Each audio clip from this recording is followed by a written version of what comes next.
So, students will start our class. Today we will discuss expressions and assignment statements.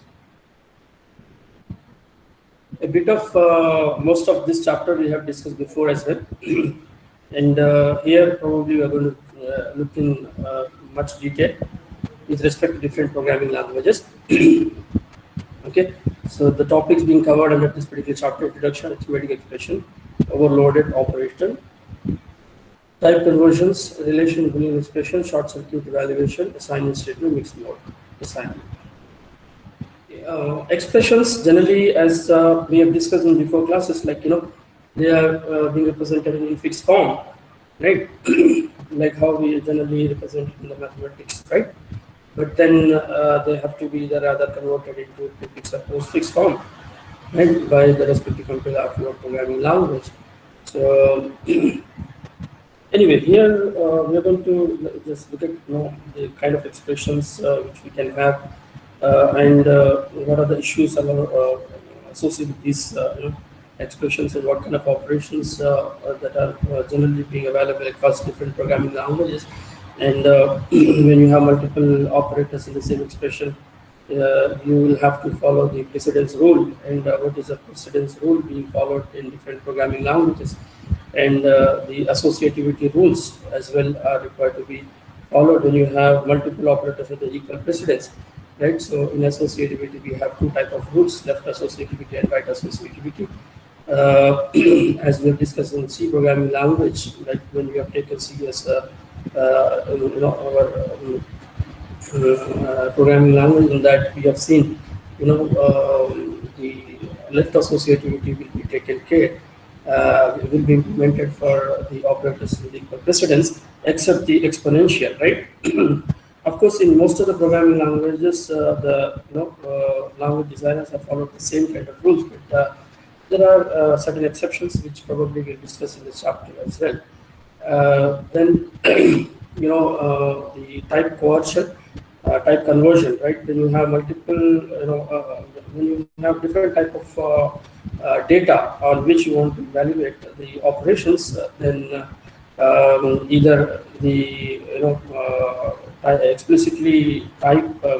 explicit type conversion or implicit type conversion is needed, rather, in order to bring the type compatibility between data on which you are going to perform the operations, right? So the different languages, like for example, C, from C's point of view, if you see, it implements implicit type conversion, which we call it as type coercion, right? But in other languages like Java and other kind, where you have explicit type conversion is there. So while the conversion is being taken care, then what type of ways in which you can convert? We have two type of mechanisms to convert the type from one to another. One is narrowing, another one is widening. So some languages will follow narrowing fashion, some languages will follow widening fashion. So we'll probably discuss all this, of course, in this chapter, right?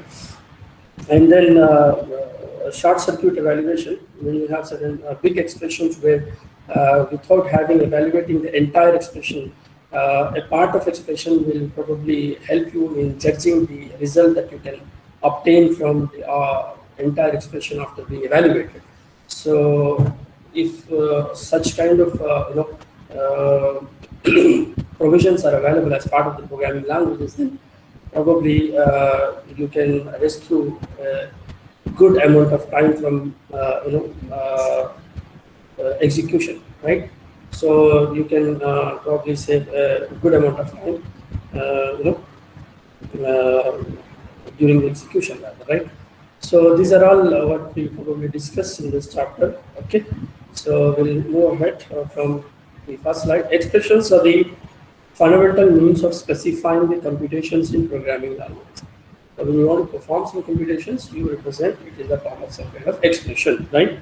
Generally follow some infix, because from the user's point of view, these all languages are being now given to us, because of course, in the early days, like you have the low-level languages or the machine-level languages, where probably you need to write the expressions as well in the form that the machine understands. But now, from the user's point of view, the languages are designed, so the users, of course, will present the expressions in fixed form.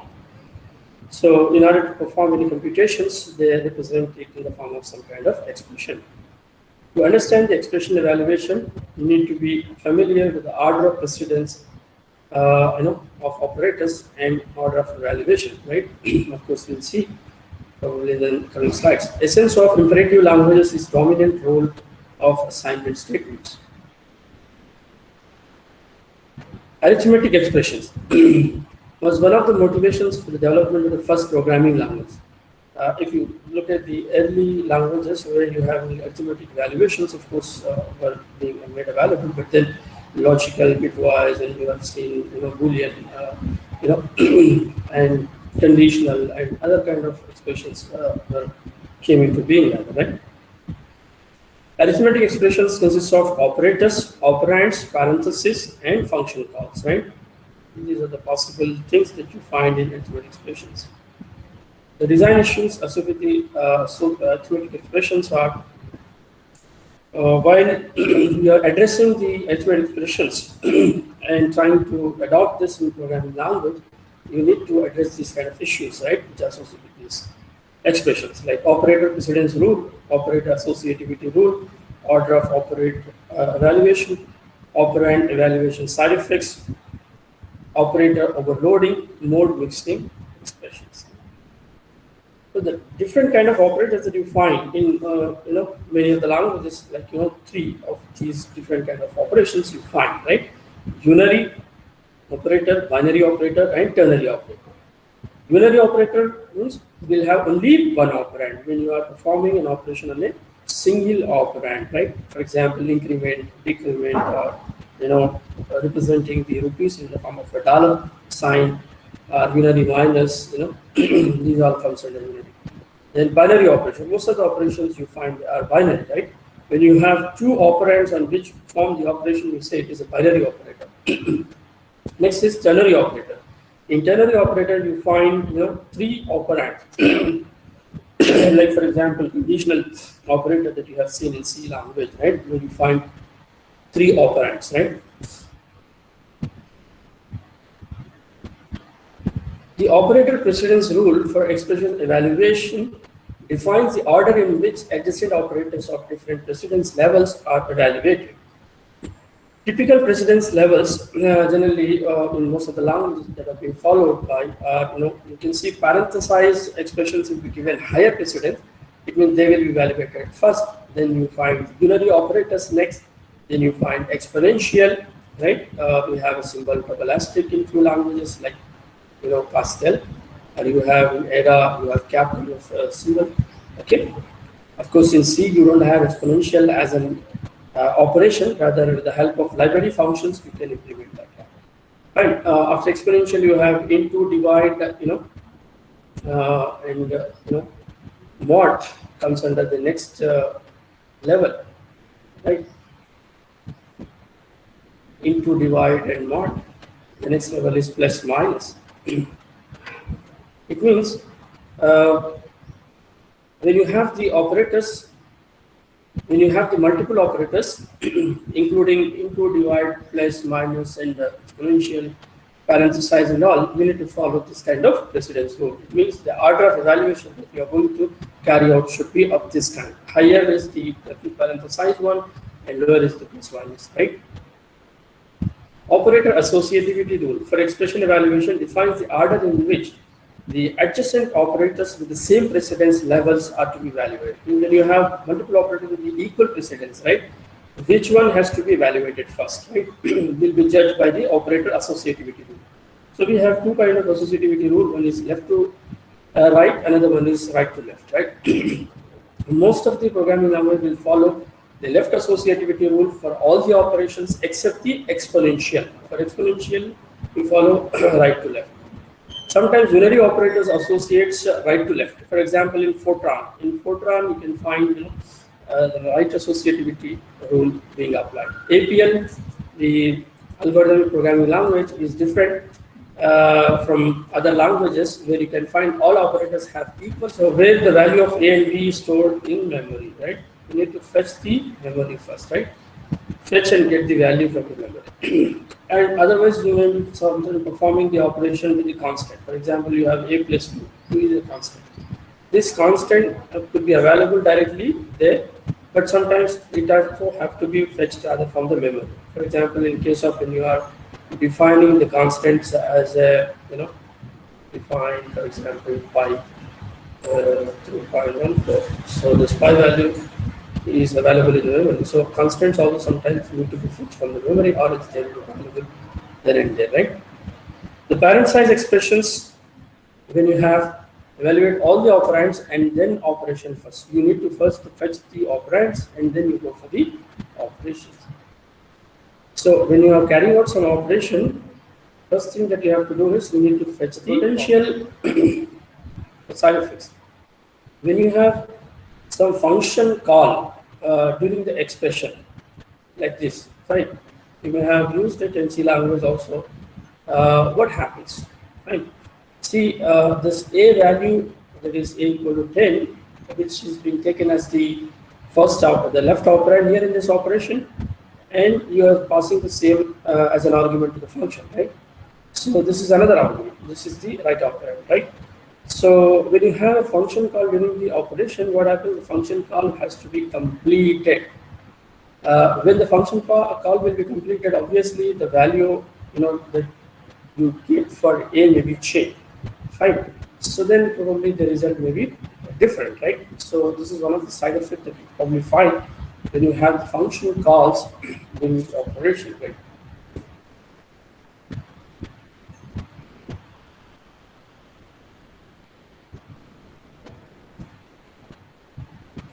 So two possible solutions to this problem is write the language definition to disallow functional side effects. No two-way parameter. The parameter, if it is a two-way, what happens? That will be reflected here as well, right? The value which you pass after being changed will be reflected in your calling function. So it's better if you can prevent the two-way parameters in the function. Of course, the value which you have for a over here will not be changed. If it is a two-way, what happens? The value which you have passed after it is being changed during the function call will be reflected here as well, right? So then obviously this a value will be changed, right? So by one way is by preventing the parameters of the pass functions during the function during the operation evaluation from two-way parameters, right? And no non-local references in function. If you have non-local references, what happens?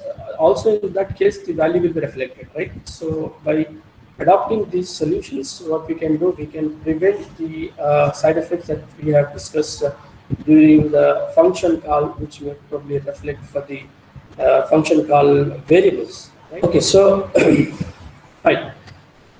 So if you prevent the two-way parameters from being used in function call during the operation evaluation, and further you prevent the non-local references in functions during the operation evaluation, you can rather prevent this problem which you have discussed, right? The overloaded operators. Operators are being overloaded. This is you can see every programming language does, of course, perform this particular operator overloading concept. You can see plus operation. When you are having a plus operation on, let us say, integer variables, right? For example, you have two integer variables, right? You want to perform some operation. Let us say, for example, I want to perform addition. For addition, the symbol being used is plus, because this is what we use in the mathematics. The same we want it to be rather used. Okay. So this plus is a function here, right? This plus is a function, and for whom this two are the arguments, right? So you must be having a function, specified for this plus operation to be performed on integer variables. Okay. So as part of the compiler program, there must be a program available. there must be a function available which will take these two integer variables as arguments and then perform the operation to give you the result, right? Similarly, if you have, for example, float variables, right? Even for float variables, if you want to perform the addition operation, you need the same kind of statement, right? A plus B you give. So, will it be the same function is going to be called? No. There must be some another function you must be having as part of the compiler program, which is now being called for this particular statement, where that function will take these float variables as arguments and then carry out the addition operation and give you the result. It means you have two different functions here. When you have plus operation being performed on integers and as well on float, is not the same function which is being called. Rather, it is two different functions. It means the function is being overloaded. It means the operator is being overloaded. Other point. So, almost all, even C programming language will have the operator overloading concept, right? You can see plus operation is being performed on integer. The same plus symbol you use on float, the same plus symbol you use on, character variables as well, right? Or long and double as well, right? It means operator overloading concept is there even as part of C language. But then extending a level more in C++, right? You can implement the same on objects, okay? On user-defined, objects, right? So, for example, you have matrix classes, you have, let us say, vector classes, or you have some string classes, or you have some complex number classes. Then you can define some function for complex number class where two complex number can be added in the same fashion how the built-in variables being added, right? Generally, when you are adding two complex numbers, how does it being added? The complex number will have two parts, right? The real part and the imaginary part. Right? This is the real part, and this is the imaginary. So how do you add? You add the real part with real part and imaginary part with the imaginary part. This is how it performs. A plus C plus I into B plus D. Yes, sir. So there must be some function if you have available in complex class, so which takes similarly two objects as arguments, right? Two objects as arguments. C is a complex class object, and let us say D is also another complex class object. Where you have one plus operation function is being specified as part of the complex class, which is taking these two CD as arguments, right? And then performing in this fashion, right? Provided you have the code written, right? Because for user defined, you don't have the operator overloading concept readily available unless you write the code for it. So that kind of provision is being provided by the C. So C++ going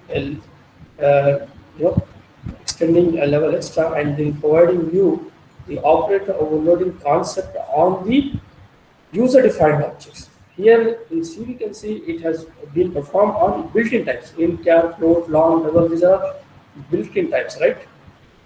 Yes, sir. So, but in C++, you can perform it on the user-defined objects also, right? The operator overloading concept is there since the programming languages are there, right?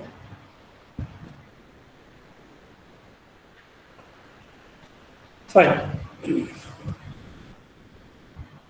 So, when probably you are discussing about the operator overloading concept, some design issues which you need to probably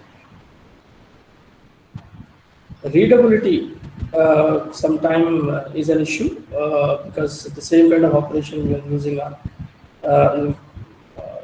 some variables. That variable could be of integer or character or float or any other kind of right. So sometimes readability may be an issue. Okay, but of course, like for example, in C++, it is giving you a provision to avoid this kind of thing by having, certain keywords, like operator is a keyword actually in C++. So it will give you a provision to write the function with this keyword operator followed by the symbol, and then you give some objects which you probably want and which this specific operation to be carried out as arguments. So since operator is a keyword and compiler can identify, when you have a function of this kind, generally how do you implement this function? By calling with its name. So you have some object here, let us say some C, and you have another object D. So let us say this object you want it to be, this operation you want it to be performed on C and D. So left operand can be taken as the first argument, right operand can be taken as the second argument, and this plus, instead of having this entire function to be written, you are being allowed to just specify plus to improve the readability. As I said, the readability issue comes, when you have operator overriding provision to be made available as part of the programming language. But then the programming languages have to take care of the same, and C++ is taking care of the same with the help of operator keyword and allowing you to perform the operation in a very similar fashion like how we perform on the built-in types, right?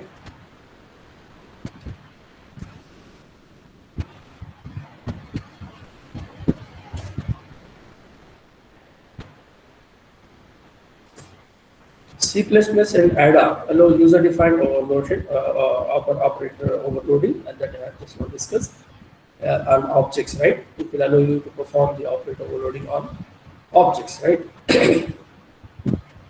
But it happens sometimes that the user may define some nonsense operation. As a reason why C++ is preventing few operators from being overloaded. Can anyone of you tell which of the operators being prevented from being overloaded? Like new is also an operator, of course, right? But cannot be overloaded in C++. You have scope resolution operator, right? The scope resolution operator is generally used to bind the functions of a particular class when they are being specified outside of a class, right? So like this, and conditional operator. These are some of the operators which are being prevented from being overloaded by the programming language itself.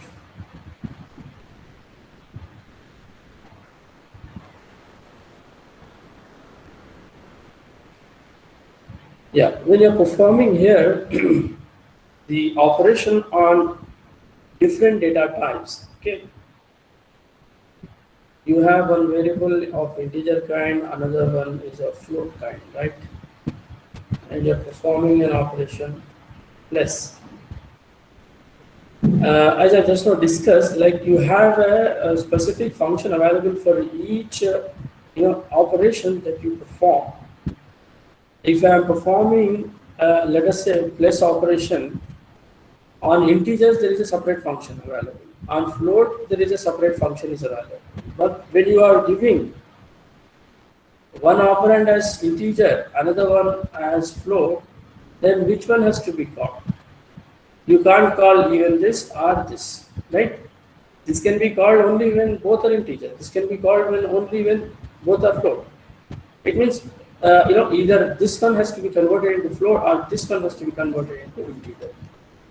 Because the data types on which you are performing the operation are not compatible. They are not same, right? This is called type compatibility issue. So when it comes, then either you go with narrowing conversion or widening conversion. What do you mean by narrow conversion? If you are converting the float to integer, right? We say narrowing conversion. If you are converting the integer to float, right? We say to be widening conversion, right? Either you have to go with this or that. Only then you can execute this particular operation by calling the respective function, rather, right? Otherwise, you can't perform it.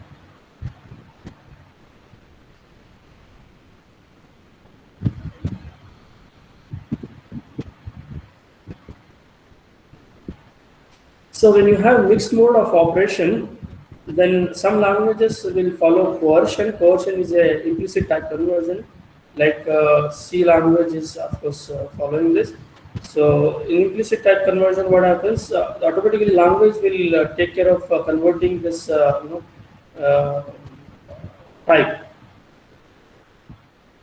into the same one, right? So when I have, like for example, int float b, so this cannot be done, as you know. Either they have to be converted both into integer or they have to be into float. So in C language, the type conversion is available, which is nothing but implicit type conversion. Implicit in the sense the language itself is taking care of the same, right? You need not to bother of converting it. Yeah. So in that situation, what happens? One of them will be converted into another to make both of them to be equal, rather, right? So C language is following this type conversion mechanism here. Then you have type compatibility issue.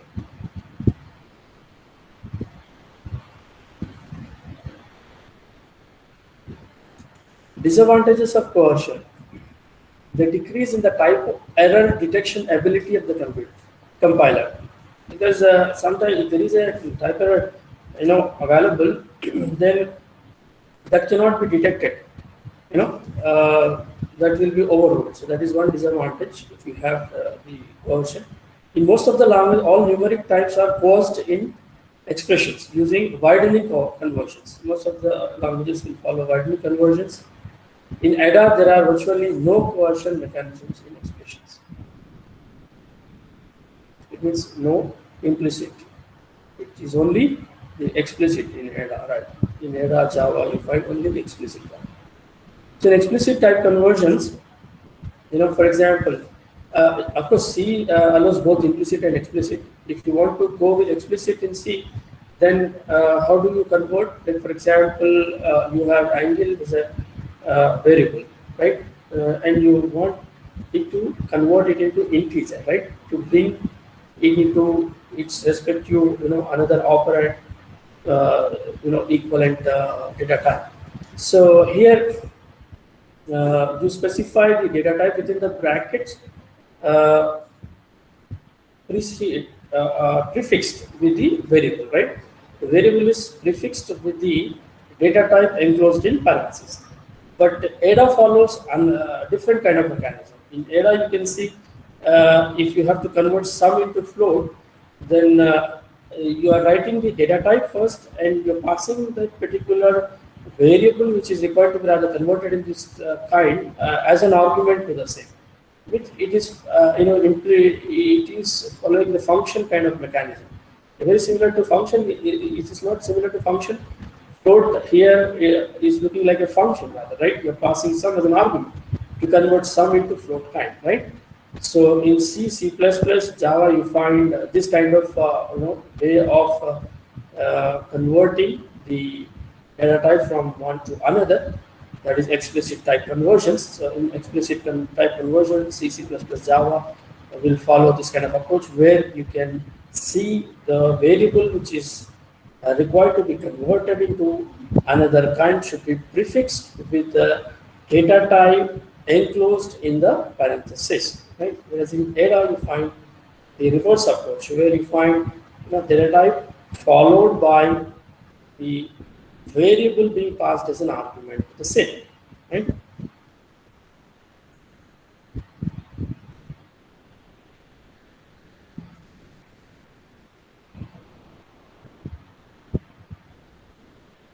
Yeah, of course, errors will be resulted in type conversions when basically working with widening conversions. If there is no sufficient memory, if you get division by zero kind of thing, arithmetic overflow and all, right?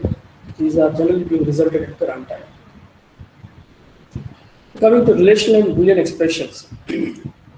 Relational operations which you have seen in C language, like to compare two variables,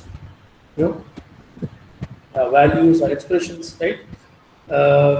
With the help of greater than, less than, greater than or equal to, less than or equal to, or double equal to, or not equal to. So these are some of the relational operations we have seen. Boolean expressions like and, or, not, exclusive and all kind of thing. Right? These are the symbols which are generally being used in many of the programming languages for relational operation. Not equal to. This is being followed here in C language, right? This is followed in Ada. So like that, you can see different symbols are being followed in different. These are possible symbols which you can see. All of them are synonyms. They're all said to be not equal. So way of representing it in different languages is with the help of different symbols, but they all perform the same kind of operation. It's not equal.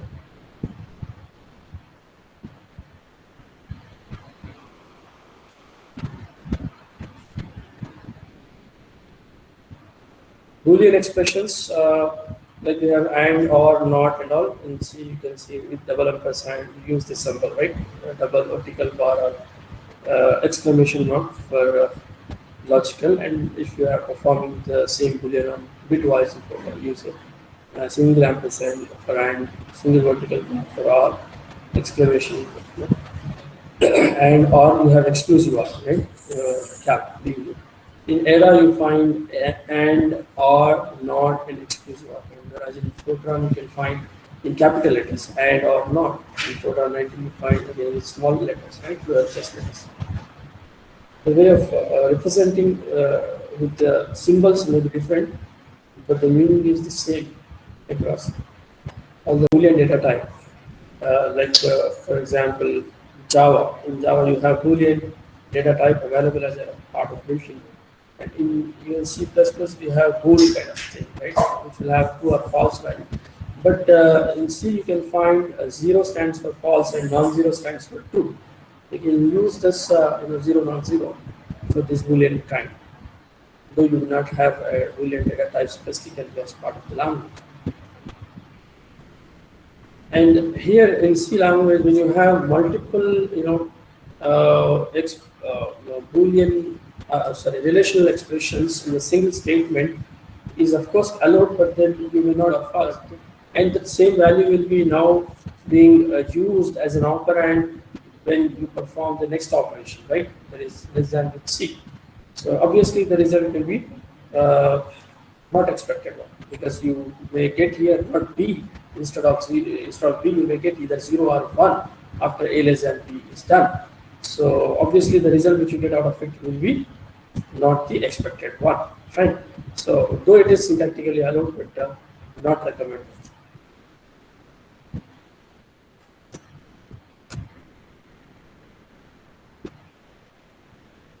Yeah. Now coming to precedence of C-based operators, including all unary and all unary, binary, ternary. You can see first preference or precedence will be given to the prefix or the unary operators, right? Increment, decrement kind. Then you have unary plus, unary minus, these all kind of thing. Then you find into divide mod, and you find unary plus minus. So these are all the different kind of operations that are available as part of C language, and the precedence of the same is being mentioned. You can see unary is given higher precedence than binary. Then you have relational. Then you have assignment and all. Then you find the logical or Boolean operations or Boolean expressions. The short circuit evaluation.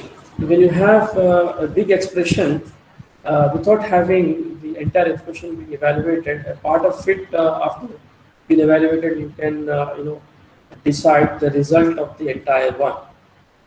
That is possible. Like for example, in this case, you have 13 into A into you have B by 13 minus 1. Let us say, for example, if A value is 0, then this will be 0. When this is 0, obviously the entire result is going to be 0, because you have next operation is again into. So irrespective of whatever the value you may get out of it, will definitely lead to 0 when this is 0. So this is something like conditional kind. You check a condition to ensure that if A is equal to 0, you are judging the result of the same without having evaluating the entire expression.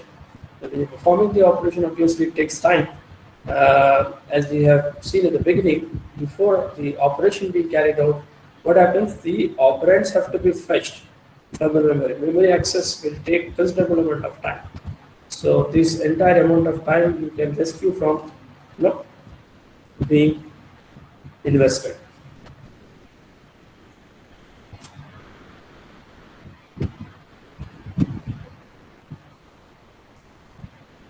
Okay, problem with non-short circuit is you have to, and then or else. And use, and or these are the logical operations that being allowed in C++ to carry out the short circuit, where using this statements you can make it more effective.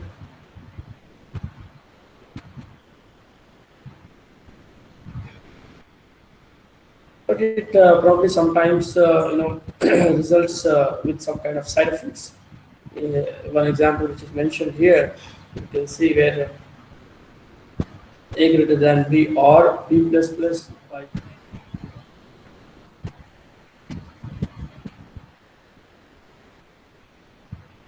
Okay, assignment statements. If you look at assignment statement, you find three parts in assignment statement, right? Which we have discussed as part of the grammar.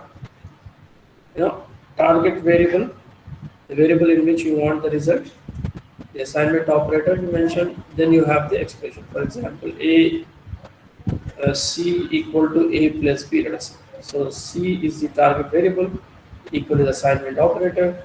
Then you find a plus b is an expression.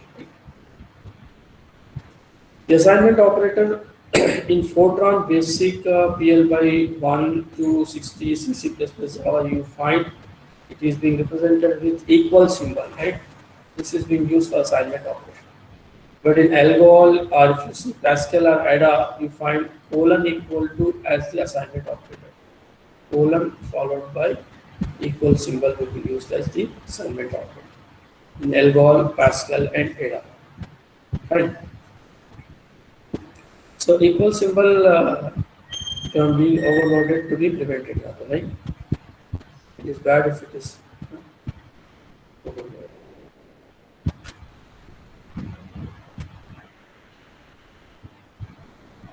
Conditional statement. In C, C++, Java, as we have discussed, conditional operator can be used with question mark and colon. So A plus equal to B means what? A equal to A plus B.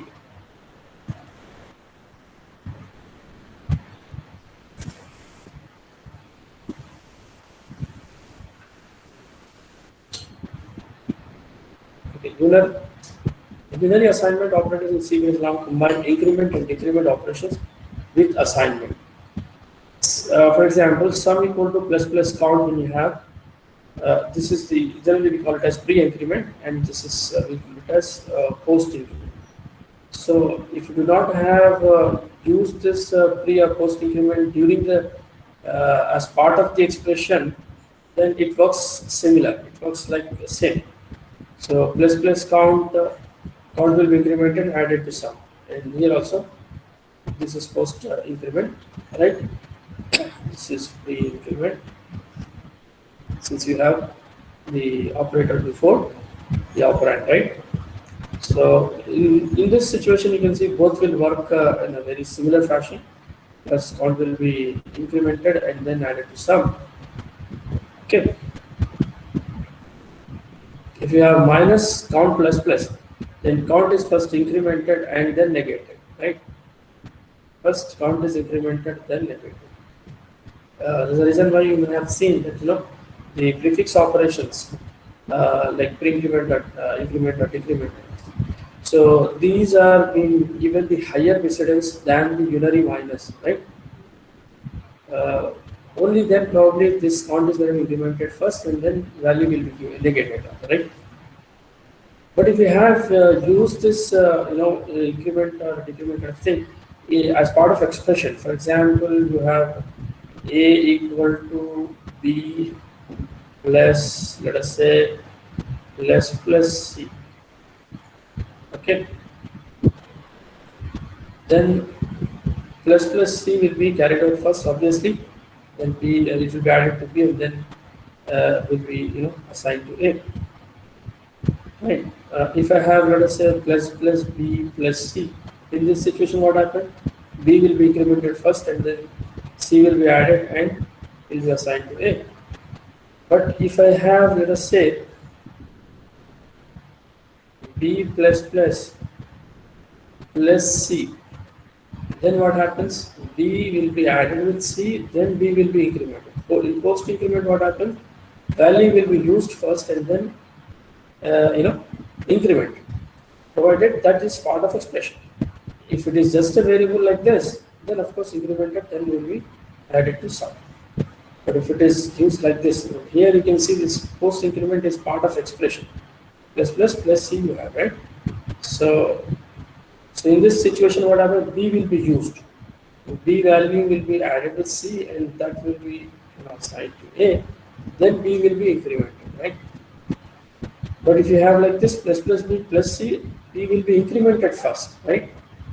B will be incremented first and then will be used. But here, used first, then incremented. Okay? I hope you got the difference. GetChar is going to return some character which you are holding it in C. That CH is going to be now tested to ensure that whether it is not equal to end of file, right? So the assignment statement here produces a result. This assignment is producing some result here, which can be used for this operation now as an operand. This result is being used as an operand to this operation. So that is possible. You can have multiple assignment statement like this. You have used this in files and other kind of programming in C as well.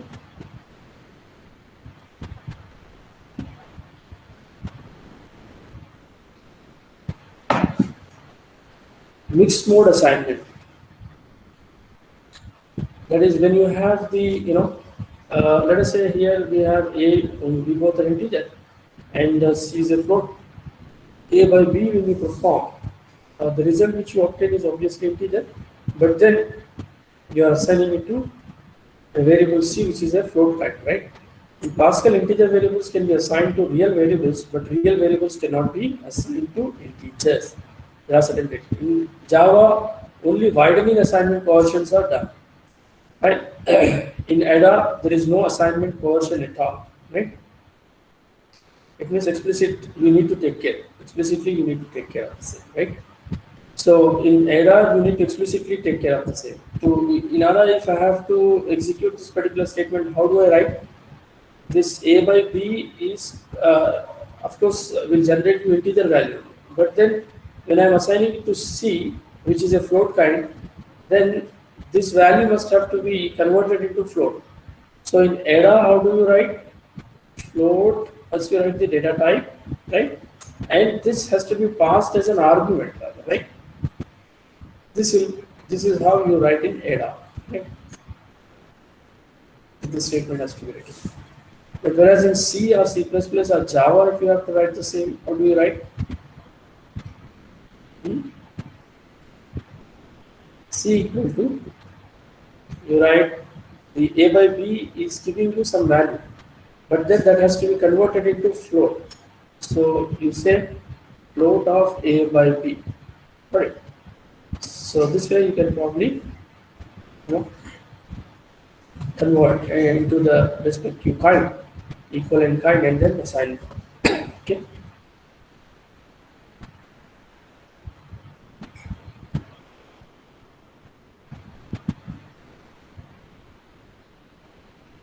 So in this chapter, we have discussed about the expressions, the different kind of expression, right? Symmetric expression, Boolean, logical, relational, and when you are basically representing the expressions, you must have to ensure that the different kind of operators that are being used as part of the expressions. So there are three different kind of operators generally you find across all different programming languages: unary, binary, and ternary. And then when you have multiple operators as part of expression, you need to set the precedence. So precedence rules have to be followed, right?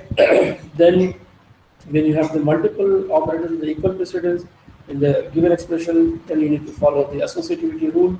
So we have left and right associativity rule. So we have seen that left associativity rule is being applied for most of the operation except the exponential, right? But there are certain languages like, for example, program, where the right to left will be taken care for few, right? So that we have discussed, and then when you have mixed type expressions, you need to take care of type conversion. So this type compatibility issue being addressed with either explicit type conversion or implicit type conversion. So few languages, of course, will allow both, and few will adhere to only explicit type. So that we have discussed. And then the operator overloading, of course, is being available as part of many of the languages, but in few languages it is available with respect to user-defined data types as well. Like for example, Ada and C++, right? And then a few languages like C is allowing the short circuit evaluation on few operators like and or kind of thing, with the help of and then or else, right? So with the help of short circuit evaluation, you can save the time, you know, uh, from being invested on the entire expression to be evaluated. Rather, by evaluating a part of it, you can judge the result of the entire expression without having been evaluated the entire expression. So this is all what we have discussed, part of the expressions and assignment statement. And of course, assignment statement can be, as I said, used sometimes